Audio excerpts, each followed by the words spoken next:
Important government schemes, एक बहुत ही शानदार वीडियो के साथ I am again back. I know मेरी थोड़ी सी आवाज़ खराब हो रही है, बेयर विथ मी, लेकिन एक बहुत ही इंपॉर्टेंट वीडियो तुम्हारे लिए लेके आया हूँ, क्योंकि ये वो टॉपिक्स हैं जो कि एग्जाम में कई बार केस स्टडी में पूछ लिए जाते हैं। और किसी भी एरिया से अगर तुम्हारे नंबर मिलते हैं तो मैं उसमें डेफिनेटली अपने एफर्ट्स डालता हूं कि तुम 100 में से 100 लेकर आ पाओ, तुम्हारा वो टारगेट अचीव हो पाए। नाउ इस वीडियो का मकसद ये है कि तुम्हें हर एक स्कीम्स को याद नहीं करना है, बट एक आइडिया होना चाहिए ऑलरेडी कि ये स्कीम्स क्या होती हैं, जिससे एग्जाम्स में जाने से पहले तुम्हें उसका एक बेसिक स्ट्रक्चर पता हो। पहली बार ना पढ़ रहे हो उस चीज़ को तो उसमें समय लगता है एनालाइज करने में। पहले से चीज़ें पता होंगी तो चीज़ें समझना और आंसर करना आसान हो जाता है। इसीलिए एक इसका गो थ्रू करना ज़रूरी है। इसलिए मैं आपको क्विक ओवरव्यू दूंगा हर एक स्कीम का, ठीक है। So without any time waste let's start our this video and welcome to your Sani भैयास क्लास। चलो जी, सबसे पहले इंपॉर्टेंट गवर्नमेंट स्कीम्स। तो गवर्नमेंट स्कीम्स क्यों होती है, उसके पीछे का उद्देश्य होता है, सरकार चाहती है वेलफेयर करना अपने लोगों के लिए, अपने समाज के लिए। वेलफेयर किस किस वैरायटी के लोगों के लिए करना चाहती है? गरीब लोगों के लिए करना चाहती है, कोई रीजनल कोई करना चाहती है, लड़कियों के लिए करना चाहती है। तो एक उद्देश्य होता है किसी भी स्कीम का, है ना। बच्चों के लिए, बड़ों के लिए, बूढ़ों के लिए, जो रीजनल एरियाज होते हैं जो कि बैकवर्ड है उनके लिए, या गरीब लोगों उनके लिए, मतलब बेसिकली उद्देश्य होता है किसी एक चीज़ के ऊपर। अब पहला स्कीम है अपने पास, that is make in India scheme. Make in India scheme का उद्देश्य ये था कि जो भी बनाओ इंडिया में बनाओ बॉस। हर चीज़ जो है चाइना में बन रही है और चाइना एक ग्लोबल मैन्युफैक्चरिंग हब है, तो चाह रहे थे कि हमारे देश में सब कुछ बने और आप इंडिया में प्रमोट करो मैन्युफैक्चरिंग वगैरह चीज़ों को। जो भी बनाना है इंडिया में बनाओ और सारी एमएनसी कंपनीज को इंडिया में आके बोलो कि वो हमारे यहाँ पे आके काम करें। गवर्नमेंट ने लॉन्च किया 25 सितंबर 2014 को मेक इन इंडिया स्कीम, जो कि मल्टीनेशनल कंपनीज को अट्रैक्ट कर रहा था इंडिया में आके मैन्युफैक्चरिंग करने के लिए। इंडिया चाहता है कि वो ट्रांसफॉर्म हो जाए ग्लोबल डिजाइनिंग मैन्युफैक्चरिंग हब। दुनिया को अट्रैक्ट करना चाहता है कि जो भी बनाना है इंडिया में बनाओ, ठीक है। 25 सेक्टर्स में आइडेंटिफाई किया गया कि आपको मैन्युफैक्चरिंग को आगे प्रमोट करना है। Services for jobs creation and skill development के अंदर इन्होंने बहुत सारा काम किया। नाउ इनकी ऑफिशियल वेबसाइट है जिसमें प्रोवाइड्स की गई है सारी डिटेल्स रिलेटेड टू दो सेक्टर्स जिनके अंदर ये लोग प्रमोशन कर रहे हैं, एनकरेजमेंट कर रहे हैं कि जाओ इन एरियाज में अपना सामान बनाओ, देश के अंदर प्रोडक्शन करो और अपनी अपनी इंडस्ट्रियल यूनिट्स को सेट करो। Several states also launch several schemes like vibrant Gujarat, make in India, make in Haryana, make in Maharashtra. तो बहुत सारी सिमिलर जो है स्टेट्स ने भी क्या किया, अपनी अपनी स्कीम्स को लॉन्च किया, जैसे मेक इन इंडिया थी, ठीक है। मैं थोड़ा धीरे बोलूँगा जैसे कि मेरी आवाज़ क्लियर है, ठीक है। So pardon me for that. Foreign direct investment led to a significant growth in FDI. FDI का भी काफ़ी ग्रोथ हुआ जब ये स्कीम आई, तो इससे ना काफ़ी सारी चीज़ें और हुई। इक्विटी का इन्फ्लो हुआ, यानी कि बहुत सारे शेयर्स का इन्फ्लो हुआ, बहुत सारे शेयर होल्डर्स बढ़े हमारी देश के अंदर, कंपनीज को सेटअप किया। इम्प्रूव्ड इंडियाज इन्वेस्टमेंट क्लाइमेट, जो इन्वेस्टमेंट करने का जो एक वो क्लाइमेट, एक वो जो सीज़न होता है ना, क्लाइमेट का मतलब यहाँ पे एक दौर होता है, वो यहाँ पे काफ़ी बढ़ा, क्योंकि बहुत सारी बाहरी कंपनीज आ रही थी इंडिया में आके इन्वेस्ट करना चाह रही थी। बिकॉज अब गवर्नमेंट भी सपोर्ट कर रही है कि बाहर से लोग आओ और काम करो जम के हमारे यहाँ पे, ठीक है। This was make in India scheme. Now प्रधानमंत्री भारतीय जन औषधि परियोजना, देखो ये बड़ी शानदार योजना थी और सरकार की तरफ से एक बहुत अच्छा इनिशिएटिव भी था कि जो जेनरिक मेडिसिन होती हैं वो जेनरिक मेडिसिन को बहुत ही सस्ते दामों पर अवेल करवाया जाए, जिससे कि बेसिक जो बीमारियां हैं वो ट्रीट हो सके।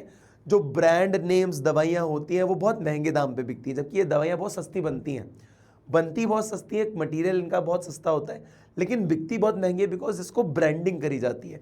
तो सरकार ने इनिशिएटिव लिया कि नहीं, इन दवाइयों को जिनसे इलाज होता है उन जेनरिक दवाइयों को हम बहुत सस्ते में बनाएंगे और बेचेंगे, ठीक है। तो ये एक योजना बनाई गई। Originally Jan Aushadhi scheme in November 2008 by department of pharmaceutical, ministry of chemical, fertiliser, government of India. Now revamped, फिर से बनाया गया इसको, जैसे प्रधानमंत्री जन औषधि योजना इन सितंबर 2015 एंड रीनेम्ड अगेन पीएमबीजेपी, जो कि अपने यहाँ पे देखा होगा नवंबर 2016 में इसको रीनेम किया गया। एम क्या है, हेल्थ केयर में जो कॉस्ट लगती है उसको रिड्यूस करना by providing better quality generic medicine and affordable prices, in affordable prices, बहुत आसान प्राइसेस में आपको मिल जानी चाहिए। जैसे कि जेनरिक मेडिसिन जो है वो नॉन प्रोप्राइटरी नेम्स पे बेची जा रही हैं विच आर जनरली यूज्ड, क्योंकि बहुत इक्वली देखा जाएगा तो ये बहुत चीपर रेट पे मिलती है ब्रांडेड दवाइयों से। बहुत जो ब्रांडेड दवाइयाँ होती हैं बड़ी बड़ी कंपनीज है ना, ल्यूपिन है, सिप्ला है, सन फार्मा है, बहुत बड़ी बड़ी, डॉक्टर रेड्डी है, बहुत बड़ी बड़ी फार्मा कंपनीज है, ये जब दवाइयाँ बनाती है तो बहुत बड़े बड़े प्राइसेस पे बेचती है जेनरिक मेडिसिन, जबकि बहुत सस्ते प्राइसेस में बेची जा रही है इस स्कीम के थ्रू। अराउंड 9,000 जन औषधि केंद्र बने हैं जिसमें 50 से 90% सस्ती ये दवाई मिलती है, मतलब 100 रुपये की दवाई 10 रुपये मिल जाती है, 5 रुपये मिल जाती है, ऐसे रहती है इनकी prices. Ensure access to affordable medicine, spreads awareness about generics and creates employment through PMBJP केंद्र, कि भाई इसके लिए स्प्रेड करती है अवेयरनेस। जैसे मैं भी गया था अभी गवर्नमेंट हॉस्पिटल में एक दिन, और वहाँ पे एक छोटा सा चेकअप कराने गया तो 10 रुपये का उन्होंने पर्ची लिया मुझसे और मेरे को बेसिक जो मेडिसिन दी उन्होंने मुझे फ्री में ही दे दी।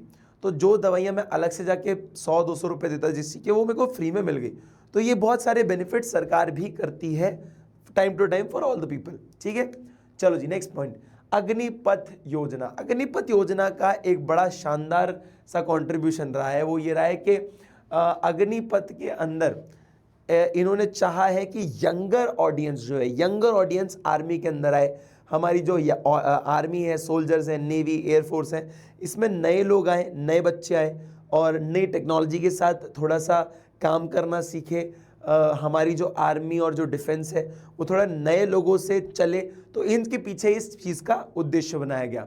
Introducing government of India on 14 June 2022 recruitment of soldiers below commission officers in the Indian armed force. Youth are recruited as Agniveers to serve the nation in the army, navy and air forces. Service provide almost 4 years के आसपास की इनकी वो होगी, training होगी, जिसमें age limit बताई गई है 17.5 साल से 21 साल के बीच में, और उनकी मंथली सैलरी और सेवा निधि, मतलब बेसिकली जॉब के बाद जो होगा वो भी एक कॉम्पनसेशन टाइप का इनको मिलेगा जब ये लोग ट्रेनिंग कंप्लीट कर लेंगे, ठीक है। ऑब्जेक्टिव क्या है? ऑब्जेक्टिव है आर्म फोर्सेस में यंगर ऑडियंस को एनकरेज करना, ज़्यादा टेक्निकली कैपेबल होना आर्मी के लिए भी और यंगर ऑडियंस के लिए भी, और ऑल्सो एम कर रहा है discipline, courage, team work, skill among youth, making valuable assets to strategy. Basically क्या होता है ना, जब आप एक डिसिप्लिन सेट कर देते हो यूथ के अंदर, तो जो ये लेजीनेस होती है, जो ये ब्रेन रॉटिंग होती है और ये जो डिस्ट्रक्शन होता है यूथ के अंदर, वो चला जाता है। तो ये एक बड़ी अच्छी प्रोसेस मानी गई जिससे कि यूथ को ट्रैक पे लाया जा सकता है और टीम बिल्डिंग बॉन्ड क्या बोलते हैं, आपका एनकरेज किया जा सकता है। टीम बिल्डिंग होगा, आपका एनकरेजमेंट होगा, आप और मोर अपफ्रंट हो जाओगे, डरोगे नहीं, इंट्रोवर्ट नहीं रहोगे, तो ये सब बेनिफिट्स करेंगे आपको इन बेसिक चीज़ों से, ठीक है। Now digi locker is a very nice thing. ये लिटरली मैं भी यूज़ करता हूँ। इसमें मैं अपने सारे documents, Aadhaar card to driving licence to my vehicle insurance to vehicle registration card, हर एक चीज़ मैं डिजिटल लॉकर पे रखता हूँ, डिजी लॉकर पे रखता हूँ। अब डिजी लॉकर क्या है जी? Ministry of electronics and information technology ने ये फ्लैगशिप इनिशिएटिव लिया था, जहाँ पे उन्होंने डिजिटल इंडिया प्रोग्राम के अंदर इसको लॉन्च किया था 1 जुलाई 2015 को बाय गवर्नमेंट ऑफ इंडिया।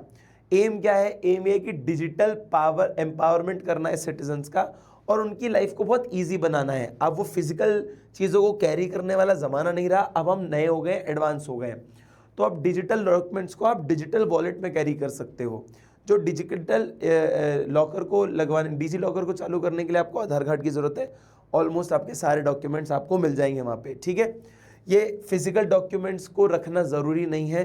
ये rule number 9A information technology act के तहत आपको इसकी ज़रूरत नहीं है फिजिकल ड्राइविंग लाइसेंस और इनको कैरी करने की। आप डिजी लॉकर से भी दिखा सकते हो, कोई दिक्कत नहीं है, ठीक है। 1 GB तक की आपको इसमें क्लाउड फैसिलिटी मिली हुई है और 10 MB तक की अपलोडेबल मैक्सिमम कैपेसिटी पे आपको फाइल्स मिल जाती हैं। ऑल्सो 15 करोड़ से ज़्यादा रजिस्टर्ड यूज़र्स इसके हैं और इसमें डॉक्यूमेंट्स कुछ अराउंड 562 करोड़ के आसपास डॉक्यूमेंट्स इसमें ऑलरेडी अपलोडेड है। तो आप सोच समझ सकते हो कि ऑलरेडी बहुत बड़े स्केल पे काम कर रहा है ऑलरेडी, ठीक है।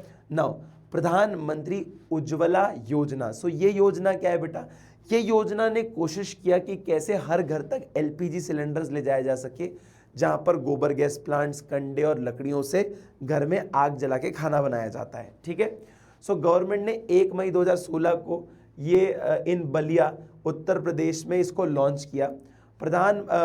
एलपीजी सिलेंडर्स जो हैं उनके कनेक्शंस को रूरल एरियाज में जो हाउसेस जहाँ पे क्या यूज़ किया जाता है, फायरवुड, कोल, काउ डंग्स, जो कंडे होते हैं इनसे खाना बनाया जाता है, उन जगहों पे एलपीजी सिलेंडर को प्रमोट करने के लिए स्कीम बनाई थी, ठीक है। 8 करोड़ एलपीजी कनेक्शंस इनको मार्च 2020 तक चाहिए थे इनिशियली। एलपीजी कवरेज जो था वो 62% था और वो चेंज हो गया 2021 में 99.8%। तो देख रहे हो कितना ज़्यादा बड़ा ड्रास्टिक चेंज आया है। अब ministry of petroleum and oil natural gas ने डिक्लेयर किया, जिस दिन ये लॉन्च हुआ था ना उस दिन को इन्होंने उज्जवल दिवस बनाना चालू कर दिया कि इन्होंने जो टारगेट अचीव करने की कोशिश करी थी वो पूरा भी हो गया।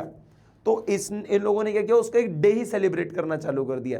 तो एक बड़ी अच्छा अचीवमेंट था कि जो इन्होंने सोचा वो इन्होंने करके दिखाया।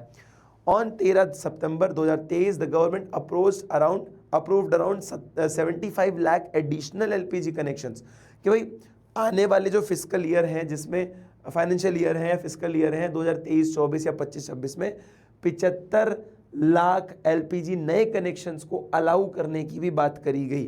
तो ये काफ़ी ज़्यादा इनका मकसद था। अच्छा होता क्या ना, एलपीजी कनेक्शन से आपका पॉल्यूशन काफ़ी कंट्रोल होता है, इन सबसे पॉल्यूशन ज़्यादा होता है, बहुत ज़्यादा।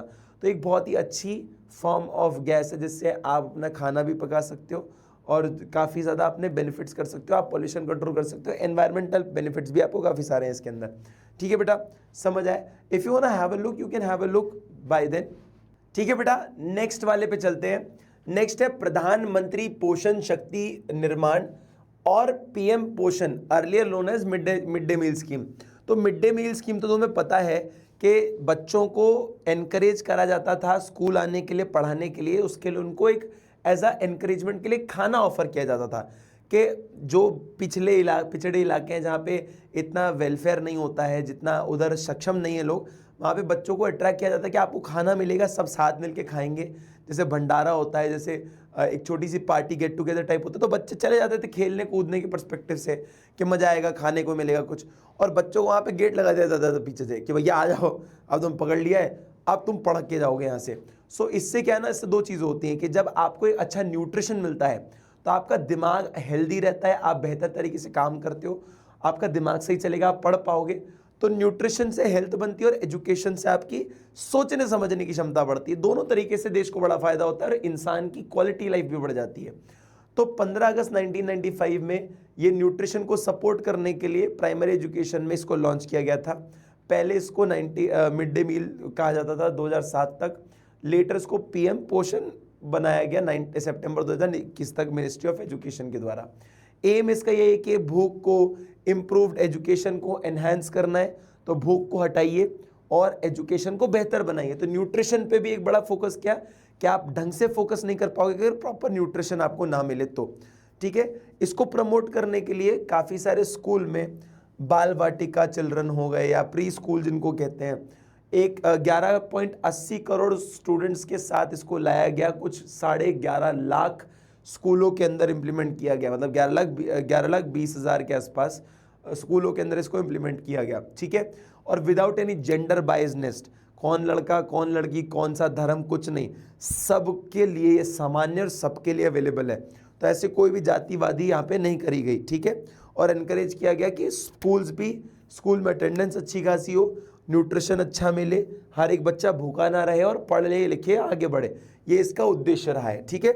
एक आपके बारे में ये, अच्छा ऐसी चीज़ें ना एग्जाम में काफ़ी पूछी जाती हैं। फिर है गंगा प्रोग्राम, नमामि गंगा प्रोग्राम। तो नमामि गंगा प्रोग्राम को एक इंटीग्रेटेड कंजर्वेशन मिशन है, जहाँ पे गंगा रिवर जो है उसको प्रोटेक्ट करने के लिए सरकार ने 20,000 करोड़ का बजट तक अलॉट किया है। देखो गंगा एक हमारी पवित्र नदी है जिसको रिलीजियस सेंटिमेंट्स भी बहुत ज़्यादा अटैचमेंट है। तो गंगा को प्रोटेक्ट और प्रिजर्व करने के लिए उसमें एक 3 टायर का सिस्टम बनाया गया है कि जहाँ पे नेशनल लेवल पे, स्टेट लेवल पे और डिस्ट्रिक्ट लेवल पे हर एक इंसान को मॉनिटर करने की जिम्मेदारी दी गई है। ठीक है, जैसे कि आप गंगा रिवर को रिजुविनेट करिए, कंजर्व करिए और उसको प्रोटेक्ट करिए, क्लीन करिए, उसमें पॉल्यूशंस को हटाइए, तो उसको वाटर पॉल्यूशन को कम करिए उसके अंदर। ठीक है, 3 मॉनिटरिंग सिस्टम, जैसे कि नेशनल लेवल पे जो कैबिनेट सेक्रेटरी है वो सपोर्ट करेंगे हाई लेवल टास्क को, और स्टेट लेवल पे क्या होगा, स्टेट लेवल पे कमिटीज़ जो चीफ सेक्रेटरी है, डिस्ट्रिक्ट मजिस्ट्रेट है, वो स्टेट और डिस्ट्रिक्ट लेवल पे होंगे। और नेशनल लेवल पे क्या होगा, नेशनल लेवल पे जैसे मैंने बताया कि एक national mission for clean Ganga, एक ऐसा एक अपने को सपोर्ट भी दिया गया है। तो हर एक 3 टायर पे चीज़ों को बनाया गया है। ठीक है, स्टेट लेवल पे, नेशनल लेवल पे और डिस्ट्रिक्ट लेवल पे। ठीक है, तो तीनों लेवल पे इसको मॉनिटर किया जाता है। Next point is fit India movement. अब फिट इंडिया मूवमेंट एक तरह का मूवमेंट था जिसमें सरकार ने इनिशिएटिव लिया कि स्कूल्स में, कॉलेजेस में, ऑफिसेज में एक मूवमेंट लाया जाए कि लोगों को फिट रहने को बोला जाए, उनको एनकरेज किया जाए फिटनेस के टूवर्ड्स, कि अपनी लाइफ स्टाइल को थोड़ा सेडेंट्री से हटाकर थोड़ा एक्टिव बनाइए, जिससे कि आप अपनी हेल्थ बेटर कर पाएँ, आप एक बेहतर एक इंसान बन पाएँ। आप जब हेल्दी रहेंगे तो आप बेहतर सोच पाएंगे, बेहतर काम कर पाएंगे। सो फिटनेस के रिलेशन में भी सरकार ने इनिशिएटिव लिया कुछ। इन्होंने लॉन्च किया 29 अगस्त 2019 को नेशनल स्पोर्ट्स डे के अंदर। एम का था कि भैया फिटनेस को हम एक अच्छा एक डेली लाइफ का एक पार्ट बनाए, एक इम्पॉर्टेंट पार्ट बनाए, ना कि सिर्फ मजबूरी से करें कि कोई टास्क है, इसको एक हिस्सा बना ले। जैसे नहाते हैं, धोते हैं, खाते हैं, वैसे ही एक्सरसाइज भी करेंगे, इसका एक इंटीग्रल पार्ट बन जाना चाहिए। ठीक है, ओवरऑल फिजिकल हेल्थ पे ध्यान देने की बात करी गई थी और मेंटल हेल्थ पे ध्यान देने की बात करी गई थी, जिससे कि आप अपनी लाइफ को ज़्यादा प्रोडक्टिव बना पाएँ। ठीक है, promotes fitness a fun easy through awareness campaign. काफ़ी सारे कैंपेन्स करे जा रहे हैं, काफ़ी सारी एक्टिविटीज़ करी जा रही है, जिससे कि अवेयरनेस करी जा सके कि आप जाओ, वॉक करो, स्पोर्ट्स खेलो, मिलो जुलो, इन सब चीज़ों के ऊपर ध्यान दो। ठीक है, स्पोर्ट्स का पार्टिसिपेशन, फिजिकल पार्टिसिपेशन को भी काफ़ी ज़्यादा इनकरेज किया गया। कॉलेजेस, विलेजेस, गाँव में, स्कूलों में इनको काफ़ी ज़्यादा इनकरेज किया गया। मतलब इन शॉर्ट बोला गया, आप लिखो, पढ़ो और साथ ही साथ फिट भी रहो। ठीक है, ये इसका उद्देश्य था। चलो जी, next point is digital India. Without a doubt you know it already, सरकार हर काम डिजिटल करना चाहती थी, उसी को डिजिटल इंडिया मूवमेंट के तौर पे कहा गया। जैसे कि हर घर पहले इंटरनेट पहुंच जाए और सरकार की सारी वेबसाइट्स बने, सरकार के सारे फाइलिंग, रिटर्न्स वगैरह सब ऑनलाइन हो, सारे डॉक्यूमेंट्स ऑनलाइन बनना चालू कर जाए। तो ये डिजिटल इंडिया का ये मकसद था। फ्लैगशिप प्रोग्राम था, लॉन्च किया गया 1 जुलाई 2015 को, और इसका मतलब था कि डिजिटली एम्पावर करना है सोसाइटी को और हमारे देश को, नॉलेज बढ़ानी है। जैसे कि सारी जो एवरी सिटीज़न है उसका डिजिटल इंफ्रास्ट्रक्चर हो, जैसे हमारे बायोमेट्रिक्स होते हैं, तो दुनिया के सबसे बड़े डेटा जो है बायोमेट्रिक्स का वो हमारे पास है, क्योंकि हमारे हर एक आदमी के पास खुद का थंबप्रिंट है और वो सरकार के पास है अभी। ठीक है, दूसरा governance and service on demand through online platform.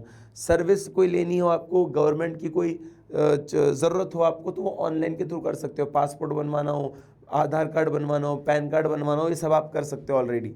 ठीक है, citizens by making government services available electronically through improved digital infrastructure. तो सरकार भी ऑनलाइन हो गई और उसका काम भी ऑनलाइन हो गया। ये सब डिजिटल इंडिया मूवमेंट के थ्रू हुआ है। ठीक है, now startup India, again another very important impact in Indian governments history. Startup India 16 जनवरी 2016 को आया, आगे 16 पीछे 16 दोनों के बीच में जनवरी है। ये स्टार्टअप इंडिया ने जितने भी अपकमिंग बिजनेसेस हैं उनको फंडिंग दी है, उनको हेल्प किया, उनको टैक्स बेनिफिट्स दिए हैं, उनको साथ में पेटेंट के ऊपर 80% तक की छूट दी है। तो ये कई सारे बेनिफिट्स दिए, फाइनेंशियल के अलावा और भी गाइडेंस के थ्रू, और भी सपोर्ट किया गया। फेस्ट करवाए गए जिसमें स्टार्टअप इंडिया के लोग जाकर फेस्ट में लोगों से मिल सकें, वेंचर कैपिटल से फंडिंग उठा सकें, कई सारे बेनिफिट्स उन लोगों ने दिए।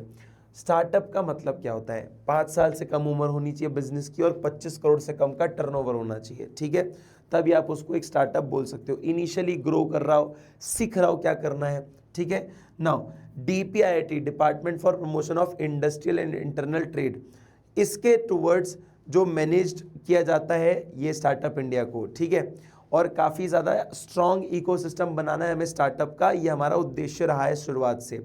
92,000 के आसपास स्टार्टअप अक्रॉस हैं दुनिया में, जिसमें 80% जो है डिस्ट्रिक्ट्स में जनरेट कर रहे हैं 32 लाख तक की एम्प्लॉयमेंट, यानी कि ये रोजगार भी बढ़ा रहे हैं देश के अंदर। बहुत ही सक्सेसफुल स्टार्टअप्स कौन कौन से इससे निकले हैं, आपने सुना होगा जोमेटो, स्विगी का नाम, ओला का नाम, नायका का नाम, ओयो का नाम, जीरोधा का नाम। ये सब एक सक्सेसफुल स्टार्टअप्स हैं जो इसका पार्ट रहे हैं। तो आप समझ सकते हो it's not a small scheme, ये बहुत ही बड़ी और बहुत ही ज़्यादा सक्सेसफुल स्कीम रही है सरकार की। तो ये एक बहुत बड़ा इनिशिएटिव रहा है कि इकोनॉमी को एक इनोवेटिव तरीके से लेकर आना है हमारी इकोनॉमी में, और इनोवेशंस के साथ उसको एडवांस बनाना है, मॉडर्न बनाना है और नई नई चीज़ों को क्रिएट करना है। ठीक है, समझ आया? चलो जी, अब आता है हमारे पास नेक्स्ट पॉइंट, आयुष्मान भारत प्रधानमंत्री जन आरोग्य योजना। अब है नेशनल सोशल असिस्टेंस प्रोग्राम। अब इसमें क्या हो रहा है बेटा, इसमें एक तरीके से सरकार थोड़ी हेल्प करना चाहती है गरीब लोगों की। तो कैसे कर रही है, जैसे जो विडो हैं, जैसे जो पर्सन डिसेबल हैं, या जिनके परिवार के कोई लोग मर गए हैं जो कि मेन ब्रेड अर्नर थे, तो उनको थोड़ा सा मदद करना चाहती है। 1955 में 15 अगस्त को ये लाई है स्कीम, जिसके अंदर provides social pension and financial assistance to the 5 schemes, 5 स्कीमों के अनुसार। Pension to below poverty line elders, जो बूढ़े लोग हैं, 200 रुपये महीना, कुछ 79 के अप टू 79% मतलब होना चाहिए ईयर। 500 रुपये महीना अगर उससे अगर ऊपर है तो 79 से ऊपर है तो 500 रुपये महीना मिलेगा। पेंशन 200 रुपये मिलेगी बिलो पॉवर्टी लाइन वालों को जो विडो हैं 40 से 60 साल की उम्र के बीच में। पेंशन 200 मिलेंगी अगर आप below poverty line with severe disability हो, हर महीना 10 फिर लमसम आपको 10,000 रुपये मिल जाएगा अगर आपके घर के कोई ब्रेड अर्नर है, उसी की डेथ हो जाती है तो, और आप गरीबी रेखा के नीचे हैं। दूसरा, 10 किलो फ्री फूड अनाज भी मिलता है हर महीने अपने सीनियर सिटीजन्स को, बेसिकली अपना रोज़ का मर्रा का खर्चा चलाने के लिए। ठीक है, अनाज भी मिलता है 10 किलो। क्लियर? चलो, अब आता है प्रधानमंत्री मुद्रा योजना। मुद्रा योजना का मतलब है कि जो बिजनेसेस हैं, नए बिजनेसेस हैं, उनको लोन की ज़रूरत पड़ती है, उनको लोन दिलवाने का काम भी सरकार कर रही है। तो 8 अप्रैल 2015 को प्रोवाइड कर रही है लोन, तब लॉन्च किया गया है इस चीज़ को। प्रोवाइड कर रही है लोन 10 लाख से non corporate, non farming, small micro enterprises के साथ। देखो नाउ ये हो क्या रहा है, loans are offered through commercial bank, RRB, small financial bank, MFIs, non banking finance companies, ये सब करते हैं थ्रू उदयमी मिंत्रा, है ना, .in से। अब ये प्रधानमंत्री मुद्रा योजना का पार्ट क्या है, देखो, शिशु मतलब जो अभी बच्चा जो कि बहुत छोटा है ना, तो बिजनेस जो बहुत नया नया है उसको 50,000 तक का ये लोन दे सकते हैं। जो थोड़ा सा किशोर अवस्था यानी कि टीनेज के अंदर आ जाता है, जो मतलब थोड़ा सा बड़ा हो जाता है बच्चा, थोड़ा समय हो गया बिजनेस को चलाए हुए, तो 50,000 से 5 लाख तक का लोन मिल सकता है। और जो तरुण एज यानी कि थोड़े से अपने अडल्ट एज में आ चुका है, वो 5 लाख से 10 लाख तक का लोन ले सकता है। ठीक है, 10 लाख हमने मैक्सिमम कैपेसिटी रखी है। अलग अलग स्टेजेस पे आप अलग अलग पैसा चार्ज कर सकते हो अपनी ज़रूरत के अनुसार। 8 अप्रैल 2023 को 40 करोड़ से ज़्यादा loan accounts total 23.20 lakh crore disburse भी किए गए, मतलब इतना पैसा दिया भी गया इन बिजनेसेस को चलाने के लिए। ठीक है, तो इससे क्या होता है, जनरेट होती है इनकम, बिजनेस जनरेट होता है, सपोर्ट मिलता है, एम्प्लॉयमेंट बढ़ता है, इनकम बढ़ती है, आउटपुट बढ़ता है, ये सब फायदे मिलते हैं अगर ऐसी स्कीम्स वगैरह ढंग से काम कर जाएं तो। ठीक है, प्रधानमंत्री आवास योजना, अब इसका मकसद ये था कि हर घर में हर एक इंसान के पास खुद का घर हो। वो कब आया, 25 जून 2015 को। ठीक है, अर्बन अफेयर्स होम मिनिस्ट्री के साथ ये लाया गया। दूसरा, इस स्कीम को लॉन्च किया गया विद एन ऑब्जेक्टिव कि सबका पक्का घर होना चाहिए, पक्का घर होना चाहिए, सबका पक्का होना चाहिए घर, नहीं तो झाड़ झोपड़ी बनाकर भी दे सकते हैं, ऐसे नहीं तो। पक्का घर will provide a living to urban migrants, जो अर्बन माइग्रेंट्स है उसको रहने की जगह देगा, और गरीब लोगों को भी रहने की जगह देगा जो इंडस्ट्रियल सेक्टर में काम कर रहे हैं। ठीक है, जो खुद का घर अफोर्ड नहीं कर सकते उनके लिए बढ़िया जगह है ये। दूसरा, schemes had made a mandatory provision for female head to be the owner and co-owner of the house under this mission, कि जब भी घर बनेगा उसमें औरतों को या तो को-ओनर बनाना पड़ेगा या ओनर बनाना पड़ेगा। तो इससे लड़कियों को फ़ायदा है कि इनको घर से कोई नहीं निकालेगा। ऐसे होता था ना कि लड़ाई हो जाएगी, अब डिवोर्स हो गया तो घर से निकाल दिया, बहुत ज़्यादा ये सब चीज़ें होती हैं। तो इनको बचाने के लिए, प्रोटेक्ट करने के लिए ये भी एक नया तरीका लाया गया, ठीक है। अ टोटल ऑफ 1 लाख या 122.69 lakh houses were sanction till 31 March 2022। Subsequently, the schemes have extended 31 December 2024 for completion of household sanitation sanctioned up to 31/3/2022। अब देखो तुम नंबर्स कितने बताते हैं ये चीज़ें कि ये टारगेट कितना ज़्यादा अचीव कर रहे हैं, ये चीज़ ज़रूर बताते हैं। तो अपन को वैसे ये सब चीज़ें याद रखने की ज़रूरत नहीं है, मैंने पहले ही बोल रहा हूँ, एक ओवरव्यू पता होना चाहिए कि स्कीम क्या क्या है, किस चीज़ के ऊपर है। One nation one ration card, देखो फेयर प्राइस शॉप्स होती हैं, फेयर प्राइस शॉप्स पे जो इंसान बिलो पॉवर्टी लाइन है उसको एक राशन कार्ड मिलेगा, उस राशन कार्ड के थ्रू जाके वो बेनिफिट्स ले सकता है। 9 August 2019 to provide probability of food grains for NFSA beneficiaries, allow ration card holders to access wheat, rice, other goods, grains from any fair price shop in the country, use biometric Aadhaar authentication for seamless transaction, especially migrant beneficiaries। Objective क्या है, हर एक के घर में खाना हो, हर एक के पास बेसिक भूख मिटाने का एक ज़रिया हो, है ना, और हर एक बेसिकली एक तरीका हो जिससे कि वो अपनी बेसिक ज़िंदगी की चीज़ों को पूरा कर सके, ठीक है। And reduce corruption and fraud in rationing distribution, और हाँ रैशनिंग डिस्ट्रीब्यूशन में फ्रॉड ना हो, करप्शन ना हो, तो उसको भी मेंटेन करने के लिए यहाँ पर ये बनाया गया, ठीक है। इसका मतलब है कि आप राशन कार्ड दो और बदले में अपना सामान बहुत सस्ते में ले आओ। क्लियर, समझ आया? चलो जी, नेक्स्ट पॉइंट आता है अंत्योदय योजना। अंत्योदय योजना ये क्या है भैया? ये योजना इतनी शानदार थी कि 2000 में इसको लॉन्च किया गया, 2025 में 25 दिसंबर 2000 में, to target poorest families under TPDS। मतलब जो PDS सिस्टम है हमारा, पब्लिक डिस्ट्रीब्यूशन सिस्टम, उसमें जो सबसे गरीब वाली जो फैमिलीज हैं उनके लिए भी कुछ करना है हमें। तो क्या करना है, 35 रुपये किलो जो चावल है वो 3 रुपये में बिकेगा और गेहूँ 2 रुपये में बिकेगा, ठीक है, समझ गए। ये इतना इतना आपको बेचना होगा जिससे कि बेसिक खाने पीने की चीज़ें ये लोग पूरी कर सकें अपनी, ठीक है। Subsidies born by the central government, distribution cost by the state UTs. तो सब्सिडीज जो सेंट्रल गवर्नमेंट द्वारा दी जा रही है वो एक तरीके से एक वेलफेयर की तरह काम करती है ना, और स्टेट्स और यूटीज को भी काफ़ी ज़्यादा इसमें बेनिफिट मिलता है, ये भी अपना अपना कॉन्ट्रीब्यूशन ज़रूर करते हैं, ठीक है। देखो, प्रधानमंत्री गरीब कल्याण अन्न योजना ने लॉन्च किया 2020 में कोविड के दौरान, और इसमें फूड ग्रेन्स को प्रायोरिटी दी गई कि कोई भी भूखा ना सोए, सबके घर में खाना होना चाहिए, ठीक है। PDS सिस्टम के थ्रू गरीब से गरीब लोगों के पास अन्न पहुंचाया जाता है, ठीक है बच्चे। चलो अब आता है नेक्स्ट पॉइंट, फटाक से पहले इसका स्क्रीनशॉट ले लो। तो बेटा ये एक सरकार की तरफ से 23 सितंबर 2018 को एक flagship programme universal health coverage के लिए किया गया, ठीक है। Also called as Ayushman Bharat national health protection scheme. Basically लोगों का इलाज करने के लिए एक बीमा की तरह काम करता है, ठीक है। फ्री हेल्थ केयर सर्विसेज देता है लो इनकम फैमिली लोगों को, कि उनका कोई भी अगर टर्शरी सेकेंडरी हॉस्पिटलाइजेशन होता है उसका खर्चा पानी आपको देने की ज़रूरत नहीं है। 1.5 लाख सेंटर्स बनाए गए हैं, वेलनेस सेंटर्स और हेल्थ सेंटर्स, जिसमें इसका फ़ायदा दिया जाएगा। प्राइमरी हेल्थ केयर सेंटर्स जैसे कि जो आपके PHCs होते हैं ना, उनकी अगर बात करें, फ्री ड्रग्स मिल जाएंगे, तो दवाइयाँ मिल जाएंगी आपको, वाली ड्रग्स नहीं, डायग्नोस्टिक्स हो जाएगा कि आपको क्या बीमारी है वो बताने के लिए। मैटरनल और चाइल्ड बर्थ का जो सपोर्ट होता है वो भी मिल जाएगा बिना किसी पैसों के। और नॉन कम्युनिकेबल डिसीज़ जो फैल नहीं सकती एक दूसरे से, उन डिजीज़ का भी इलाज यहाँ पर हो जाएगा फ्री में। दूसरा, प्रधानमंत्री Jan Arogya Yojana protects poor and vulnerable families from the health atrocities, या क्या बोलते हैं, कैटेस्ट्रॉफिक। बेसिकली बोल रहा है कि जो बीमार होने से जो त्रासदा आती है किसी परिवार पे फाइनेंशियली, उसका वो बाण उनके ऊपर ना गिरे, तो ये एक मदद करती है अपनी तरफ से सरकार, ठीक है। 10 करोड़ फैमिलीज को एम कर रहे हैं, 50 करोड़ बेनिफिशरीज को ये लोग कहीं ना कहीं एम करने की सोच रहे हैं आप, ठीक है ना। स्किल इंडिया, देखो स्किल इंडिया को मैं जितना शॉर्ट में जितना सही तरीके से समझा सकूं वो बहुत सिंपल सा है। देखो स्किल इंडिया के अंदर कई सारे प्रोग्राम्स चलते हैं, जैसे कि प्रधानमंत्री कौशल विकास योजना, स्किल साथी, है ना, skill hubs, model training centres बनाए जाते हैं।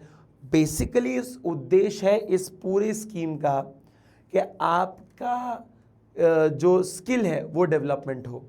अगर आपको थोड़ा भी स्किल आता है तो नौकरी आप ढूंढ लेंगे, काम आप कर लेंगे, आपको किसी पर डिपेंडेंट होने की ज़रूरत नहीं है। इनफैक्ट इतना कर लेंगे कि शायद आप और नौकरियां देने लग जाएं। तो मॉडल ट्रेनिंग सेंटर्स बनाए जा रहे हैं, वोकेशनल ट्रेनिंग दी जा रही है।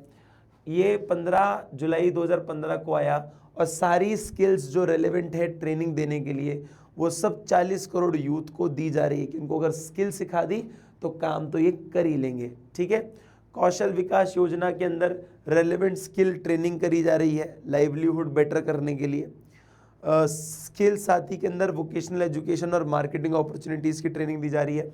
स्किल हब के अंदर प्रधानमंत्री कौशल केंद्र के अंदर इंडस्ट्री ड्रिवन ट्रेनिंग्स दी जा रही हैं। और स्ट्राइव यानी कि संकल्प के अंदर इंडस्ट्रियल ट्रेनिंग इंस्टीट्यूट्स के ऊपर, ITI ट्रेनिंग के ऊपर शॉर्ट टर्म स्किल ट्रेनिंग और इंडस्ट्रियल ट्रेनिंग इंस्टीट्यूट्स के हिसाब से जो भी ट्रेनिंग होती है वो दी जा रही है। मतलब basically you are giving skills, you are teaching skills कि कैसे आप प्रेजेंटेबल हो सकते हैं सोसाइटी के अंदर और कैसे कंट्रीब्यूट कर सकते हैं उसके अंदर। ठीक है बेटा, जल जीवन मिशन, जल जीवन मिशन जो है भाई साहब वो बनाया गया हर घर नल का जल, है ना। ये एक इसका नारा भी था कि हर घर इनको वाटर सप्लाई लानी है पानी की। जैसे कि स्पेशली इन्होंने एम किया कि जैसे आंगनवाड़ी स्कूल, घरों में हर एक जो गवर्नमेंट प्रॉपर्टीज़ हैं, बिल्डिंग्स हैं, उनमें health care centres, wellness centres में पानी का नल तो हो ही हो। ठीक है, इससे फोकस कर रहे हैं कि इनके कहीं भी सूखा ना पड़े, जो डेजर्ट एरियाज़ हैं उन तक पानी पहुंच पाए, कोई सैगी विलेजेस हैं उन तक पानी पहुंच पाए। तो इनके ऊपर काफ़ी बड़ी जिम्मेदारी है कि ऐसी जगह जहाँ पे पानी बहुत कम है वहाँ भी पानी आपको पहुँचाना है पर्याप्त क्वांटिटी में। ठीक है, चलो अब दूसरी बात बोल रहा है कि उधर की लाइफ के जो स्टैंडर्ड्स हैं उनको इम्प्रूव करो, है ना, उनकी लाइफ को इम्प्रूव करो, वो भी बात बोल रहे हैं। ठीक है, और उसके साथ ensure stability of water system operations and maintenance, water system उसका मेंटेनेंस, उसका कनेक्शन बढ़ाना, ये सब के ऊपर काम करना चाहिए। और उसके ऊपर क्या करना चाहिए, human resource development in plumbing, water management and related sectors. देखो पानी का काम करोगे तो प्लम्बिंग का भी आपको काम करना पड़ेगा, कभी पाइप फटेगा, कभी नल खराब हो गया तो इसकी जिम्मेदारी भी आपको लेनी पड़ेगी, आप ठीक करके दो, सामने वाला तो सिर्फ पानी पिएगा और उसको इस्तेमाल करेगा। ठीक है, impact tap water connections increase from 3.23 crore to 13 crore in household. हर घर में मतलब कोई 3.5 करोड़ के आसपास पहले नल का पानी होता था, अब 13 करोड़ के आसपास देश में नल का पानी पहुंच रहा है। ठीक है, चलो जी, सुकन्या समृद्धि अकाउंट, ये देखो बेटी बचाओ बेटी पढ़ाओ का एक कॉन्सेप्ट था जो कि 2015 में आया था, बेटी बचाओ बेटी पढ़ाओ का इनिशिएटिव। इसमें था कि जो डिपॉजिट्स, जो आपको अगर सेविंग करनी है अपनी बच्ची के नाम पे तो वो आप कर सकते हो, जो कि उसके मैरिज और एजुकेशन को पूरा करने के लिए काम आएगा, वो पैसा बाद में जाके। तो जो 10 साल की बच्चियां हैं, accounts can be open from birth until the girl turns 10। तो जैसे ही 10 साल की हो बच्ची, उसका एक अकाउंट खोला जा सकता है जिसमें माता पिता उसमें पैसे डालेंगे और सरकार भी उसमें काफ़ी ज़्यादा कंट्रीब्यूशन करेगी। पोस्ट ऑफिस में या कोई एक्सिस बैंक या कोई भी प्राइवेट बैंक में हो, आप जाके अकाउंट खुलवा सकते हो। इसमें डिपॉजिट्स कुछ 150 से लेके 1.5 लाख तक के कुछ भी हो सकते हैं फाइनेंशियल ईयर के अंदर। ठीक है, उसमें भी 3 करोड़ जो हैं अकाउंट्स अभी तक खुले जा चुके हैं। ये बाद में जब बेटियां बड़ी होंगी, 21 साल की होंगी, तो 21 साल के होने के बाद इनकी मैच्योरिटी ब्रेक होगी और तब जाके पैसा निकाल सकती हैं, शादी कर सकती हैं, उससे अपना एजुकेशन अचीव कर सकती हैं। ठीक है, चलो अब है जी प्रधानमंत्री श्रम योगी मन धन योजना, यानी कि सिंपल सी बात है, 15 फरवरी 2019 को ये आया ओल्ड एज प्रोटेक्शन करने के लिए अनऑर्गेनाइज सेक्टर्स में, जैसे कि जो वर्कर्स, जो हाउस बेस्ड वर्कर्स हैं, स्ट्रीट वेंडर्स हैं जो सब्जियां वगैरह बेचते हैं, ऐसा कुछ है, मिड डे मील वर्कर्स हैं, हेड लोडर्स हैं, मतलब जो अपने सर पे वजन लेकर जाते हैं, ब्रिक किल्न वर्कर्स हैं जो ईंटें उठाते हैं, वो लोग जो हैं जिनकी इनकम 15,000 से कम है और उम्र 18 और 40 साल के बीच में। Eligibility not covered under NPS, ESIC, EPFO मतलब प्रोविडेंट फंड की या क्या बोलते हैं नेशनल पेंशन स्कीम के अगर कोई लोग हैं तो वो इसके अंदर इंक्लूडेड नहीं है।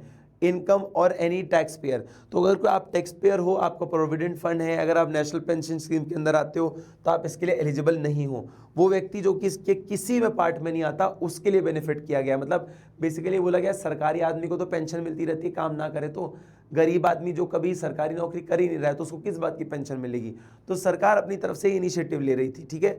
सब्सक्राइबर्स कंट्रीब्यूट 55 से 100 रुपये प्रति महीना via auto debit from bank account. Pension benefits around 3,000 रुपये महीना after 60 years of the as.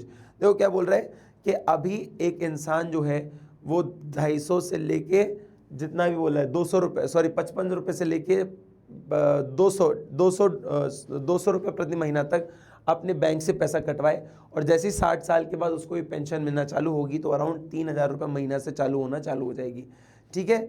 46 lakh unorganised workers ने इसके लिए रजिस्टर करवा लिया है, तो ये भी काफ़ी अच्छी खासी अभी चल रही है स्कीम, ठीक है। खेलो इंडिया, देखो खेलो इंडिया का एक ही मकसद है कि हमें वापस हमारे देश को ओलंपिक में अच्छे से रिप्रेजेंट करवाना है। तो जितने भी अच्छे एथलीट्स हैं उनको आइडेंटिफाई करने का मौका मिलेगा, कई सारे स्पोर्ट्स खिलाए जाएंगे जिससे कि कई सारे टूर्नामेंट्स कराए जाएंगे जिससे कि एथलीट्स का मनोबल बना रहे, उनकी प्रैक्टिस होती रहे, और जो स्पोर्ट्स है उसको आप और ज़्यादा रिफाइन कर पाएँ। तो building a strong framework from support and establishment in India as great sporting nation, state level annual sport competition, talent search development, sport academic support, इन सब वर्टिकल्स में इनको बांटा गया है, तो ये सब अपना अपना काम करते हैं। Focus on identifying talented player ढूंढो और उससे देश को खिलवाओ, ठीक है। उसी के साथ फाइनेंशियल असिस्टेंट्स भी दो 5 लाख तक का 8 साल के लिए कुछ सिलेक्टेड एथलीट्स को, और holistic sport development and strengthen India's competitive as globally, कि भाई ऐसा स्पोर्ट्स का रुतबा दिखाओ कि ग्लोबली इंडिया के अंदर स्पोर्ट्स की मतलब वो बोला जाए कि भाई India is too good in sport, जो हम अभी चाइना और यूएस के लिए कहते हैं वही सेम चीज़ इंडिया के लिए भी बोली जाए। तो खेलो इंडिया मूवमेंट जो है इसलिए लाया गया मेजरली, ठीक है बच्चे, समझ आया। चलो जी, तो जी इसके अंदर बताया कि सरकार ने 9 मई 2015 को ये इनिशिएटिव लिया कि एक्सीडेंट इंश्योरेंस कवरेज यहाँ पर है, कोई भी एक्सीडेंट हो जाए 18 से 70 साल के बीच में जिनका बैंक अकाउंट है उनसे प्रीमियम लिया जाएगा 20 रुपये प्रति साल का, और ऑटो डेबिट ये हो जाएगा, सारे पैसे अपने आप कट जाएंगे। और 2 लाख तक का कोई भी एक्सीडेंशियल डेथ हो गई, डिसेबिलिटी हो गई, 1 लाख फॉर पार्शियल डिसेबिलिटी के लिए पैसा खर्चा किया जाएगा, सिर्फ आपको 20 रुपये महीना देना रहे, साल देना रहेगा, ठीक है। Public sector general insurance companies and other approved insurers in partnership with bank के साथ ये पार्टनरशिप कर रहे थे इन सब चीज़ों को चलाने के लिए, और कर भी रहे हैं। पॉलिसी 1 साल की होती है बेटा, फिर वापस रिन्यू करवानी पड़ती है, और 34 करोड़ लोगों के आसपास सब्सक्राइब कर चुके हैं इन पॉलिसीज़ के अंदर, ठीक है।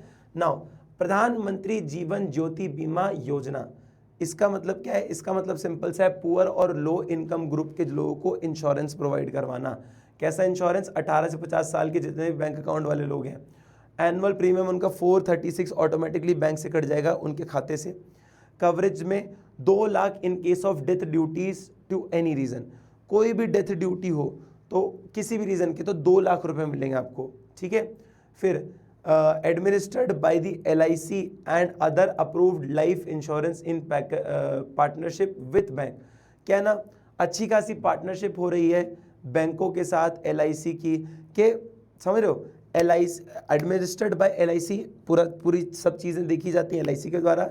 And approved life insurance in partnership, काफ़ी सारे पार्टनरशिप जो अप्रूवर्स हैं वो कौन है? बैंक्स भी हैं, ठीक है। 1 साल का पॉलिसी टर्म है इनका जो कि रिन्यूअल होगा, और 16 करोड़ के आसपास लोग इसमें एनरोल कर चुके हैं। Last but not the least, that is Atal pension योजना। मैं अभी अटल टनल बोलने वाला था, ठीक है। तो ये 9 मई 2015 को आया, गवर्नमेंट ने इसको बैक किया पेंशन स्कीम के जैसे, क्योंकि बहुत सारे लोगों को पेंशन की ज़रूरत होती है, उनको भी लगता है कि हम सरकारी नौकरी में नहीं है लेकिन हमारी खुद की पेंशन होनी चाहिए। तो उसके लिए बताया है कि ये अथॉरिटी जो है वो एडमिनिस्टर करती है इस पूरी प्रोसेस को, ठीक है। Administered by pension fund regulatory and development authority through the NPS architecture. NPS यानी कि नेशनल पेंशन स्कीम का जो तरीका है काम करने का, उसके थ्रू ये वर्क करते हैं, ऑपरेट करते हैं। 18 साल से 40 साल के लोग का बैंक अकाउंट जिसमें है कैन ज्वाइन विया बैंक के थ्रू या पोस्ट ऑफिस के थ्रू, डिजिटल ऑनबोर्डिंग के थ्रू कैसे भी इसका पार्ट बन सकते हैं। ठीक है, मंथली आपको गारंटीड इसकी पेंशन मिलेगी जो कि 1000 से 5000 की होगी। आफ्टर 60 साल की उम्र के बाद आपको या आपकी बीवी को मिलेगी।